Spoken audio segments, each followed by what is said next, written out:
परेशानी की वजह जानती हूँ मैं। क्या परेशान लग रही हूँ मैं? हाँ, चेहरे पर वाज़ेह है। अच्छी तरह जानती हूँ, मुझसे तो मत छुपाएं। ये भी बता दो क्या परेशानी है? यही तो पूछा है मैंने। क्या ये नहीं जानती हुंजा?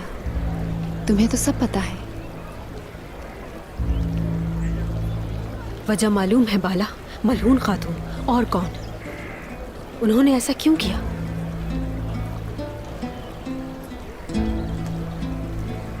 तुम इस बारे में कुछ नहीं बोलोगी बाला? ये कोई बड़ी बात नहीं उस्मान के लिए, तो इस बारे में मजीद कुछ कहना मुनासिब नहीं। ठीक है, लेकिन वो हुंजा,